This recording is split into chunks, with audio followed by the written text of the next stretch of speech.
సోదరుడు పెద్దపల్లి ఎమ్మెల్యే గారు కూడా మాట్లాడారు అధ్యక్ష, రుణమాఫీ అయిపోయింది, మొత్తం జరిగిపోయింది అధ్యక్ష. వాస్తవం ఏంది అధ్యక్ష? రుణమాఫీ వీరు ఎన్నికల సమయంలో ఏం చెప్పారు అధ్యక్ష? ఇప్పటిదాకా రుణాలు తెచ్చుకోవాలని ఉంటే కూడా అర్జెంటుగా ఓన్రి తెచ్చుకోమన్నారు అధ్యక్ష. తెచ్చుకోమంటే డిసెంబర్ 9 నాడు సంతకం పెడతాం, 2 లక్షల రుణాలు తెచ్చుకొని మేము మొదటి సంతకమే దాని మీద పెడతామని చెప్పి 2023 డిసెంబర్ 9 మొదటి సంతకం అన్నారు. ఏకకాలంలో రుణమాఫీ అన్నారు, ఒకటే పెన్ స్ట్రోక్ తో చేసేస్తా అన్నారు. కానీ అధ్యక్ష జరిగింది ఏంది అధ్యక్ష? ఈరోజు ఈ రాష్ట్రంలో ఎస్ఎల్బిసి వీరు ప్రభుత్వం రాగానే డిసెంబర్ 7 ఎస్ఎల్బిసి పెట్టారు, state level bankers committee meeting పెట్టారు. State level bankers committee meeting పెడితే అధ్యక్ష అందులో బ్యాంకర్స్ చెప్పినారు మొత్తం 2 లక్షల వరకు రుణమాఫీ చేయాలి అంటే 49,500 కోట్లు కావాలని చెప్పినారు. మరి ప్రభుత్వం ముఖ్యమంత్రి గారు చెప్పినారు, బయట ఎక్కడో మాట్లాడుతూ మైక్లో చెప్పారు, రికార్డు కూడా ఉంది, కావాలంటే ప్లే చేయమంటే చేస్తా అధ్యక్ష మీరు అనుమతిస్తే. ముఖ్యమంత్రి గారు చెప్పారు ఏముంది ఆయనలా, మేము ఒక్క సంవత్సరం కడుపు కట్టుకుంటే 40,000 కట్టేస్తాం ఏమున్నది అన్నారు. మరి సంవత్సరం అయిపోయింది, 40,000 కోట్లు పత్తా లేదు అధ్యక్ష.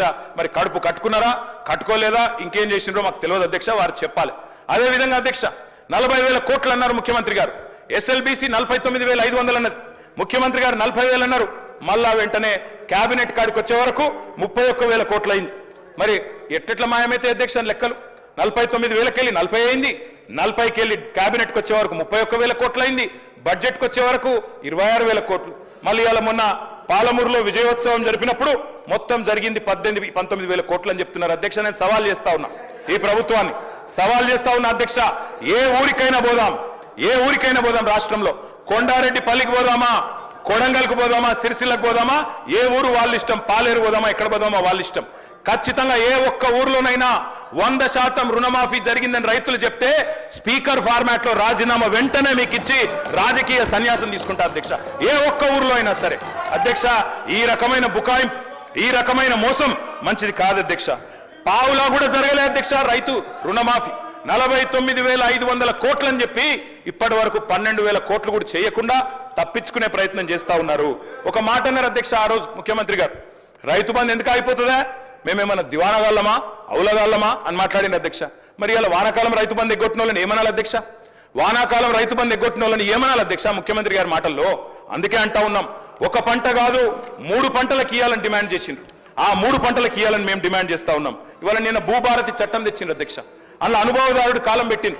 నేను అడుగుతా ఉన్నా కాంగ్రెస్ ప్రభుత్వాన్ని, మీరే చెప్పారు రైతులకే కాదు కౌలు రైతులకు కూడా ఇస్తామని చెప్పారు.